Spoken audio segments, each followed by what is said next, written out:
Cheese. Hi guys, my name is Anonymous Cheese and I'm the founder of Opalizard Studios, an indie game development company. Today we'll be taking a look at my Game Jam project for Spooktober Visual Novel Game Jam 2022, titled With Bodies, They Walk. You'll have to forgive me a bit, I'm not in my usual self. For the past month and a bit, I've been dealing with a very severe cold. Doing one of the voices for this game actually has caused a lot of issues with my voice. So my voice is a lot deeper, I am very sick, and I'm just trying to do my best to get through this. So I hope you guys will stick around with me to the end.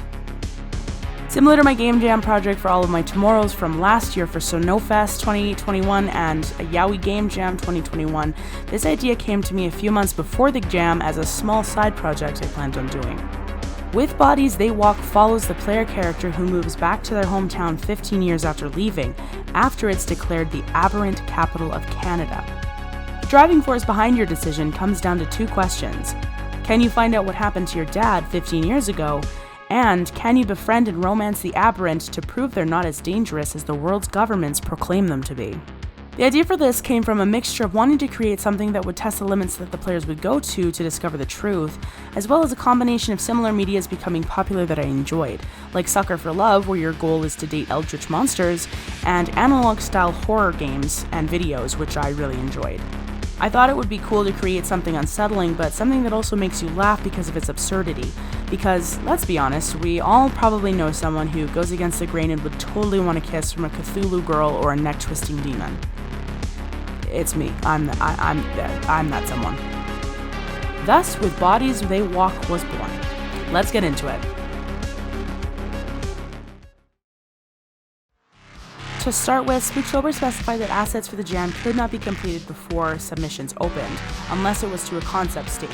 Sketches, concepts, outlines were all okay to be worked on, but could not be completed to a colored or finalized state until the game jam began. That's pretty standard. I had a camping trip at the beginning of September when the jam began, so I spent most of August trying to ensure that everything I had fit into a conceptualized state and was ready for me to come back to finish once I returned on September 4th.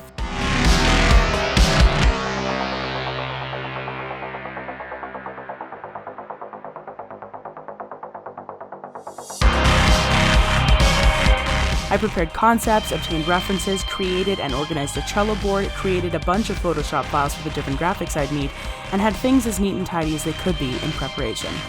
When I returned from my trip, I started with writing. This took about a week, and the script was complete at over 29,000 words. From there, it was on to backgrounds and sprites. To make things easy on myself, I did choose to utilize copyright-free and royalty-free images from Unsplash, and just altered them in Photoshop to fit the look of the game. After that, it was sprite and UI design. There were a handful of entities that you could interact with, as well as mini-game graphics that needed to be complete, including some graphics that, unfortunately, I couldn't record myself drawing without getting an age restriction or the video taken down.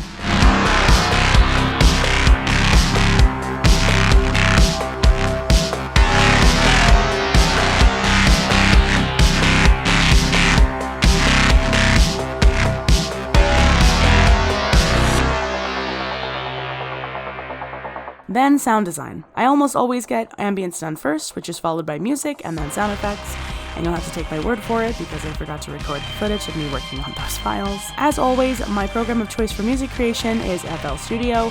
I do recommend getting this program if you can, if you like working with music. It is about $200 for what I consider to be the best version, and there are a lot of free plugins that you can get to plug in there and play with some pretty realistic sounding instruments, so yeah. Next up was voice lines. I voice 8 characters. Spooktober provided a website called Casting Call that I was able to find 2 voice actors on to fill roles that I could not fill. I had Polly AC as the main antagonist and Josh Edwards, a fellow developer, who voiced one of the main characters. I might use Casting Call for my main project Rainbow Heartbeats as well.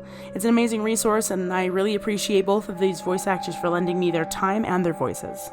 When all was said and done, it was finally time to put everything together into Unity and program, proofread, and playtest.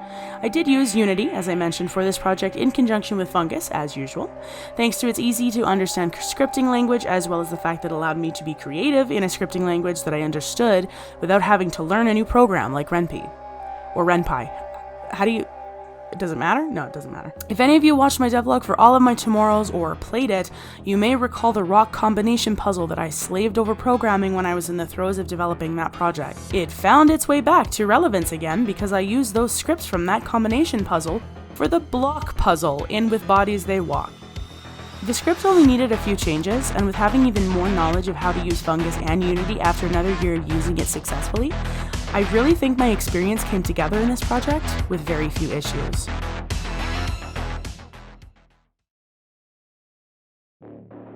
All in all, I think the project was a complete success, and is probably my favorite project yet.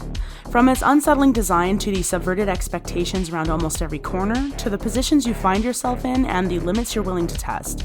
With Bodies They Walk has gone down in history for me as probably one of the best things I've ever made, including things outside of game development. That's not to say it wasn't without its challenges, however. To be honest, I had some pretty bad time management for this jam. I was programming and debugging right up until the last 2 hours of the submission deadline, before it was changed to 10 o'clock on October 1st instead of 10 o'clock on September 30th, and I was panicking when scripts weren't working right and the compiler I used wasn't working properly. But as most of us are aware, most of one's problems are generally user error, and this was definitely that. The final night of the game jam, I stayed up until 5 a.m. to try to push through the worst of the playtesting and debugging. I didn't make my first build of the game until 3 hours before the deadline, which is a huge problem, as you should always make regular builds to track if any new features completely bug up your game. Once it was submitted, however, with its few minor issues and a few typos I decided I'd fix later, I was finally free to sit back and enjoy my creation. And honestly, despite the stress I put myself through to get it done, and the vocal cord damage, I'm really happy with it. With Bodies They Walk is a very interesting experience, both from the perspective of a developer and a player. I hope those who do play it enjoy what it offers, and not only was it a joy to complete despite some minor tribulations, it was also fun to watch some good friends play it and enjoy it as well. As you may know, I'm still plugging along at Rainbow Heartbeats. I did once again learn some new tricks from this game jam, and definitely will be slipping them in to make the development for Rainbow Heartbeats a little easier on myself. Check me out on Twitter at Opalizard or at AnonCheese. Sometimes I post something relevant. You can also click around my itch.io page for some other games I've worked on or am working on, including all of my tomorrows and the demo for Rainbow Heartbeats. Then of course there's my YouTube, where I post teasers, trailers, bugs, funnies, and spotlights of current projects or upcoming games that I'm working on. Until next time.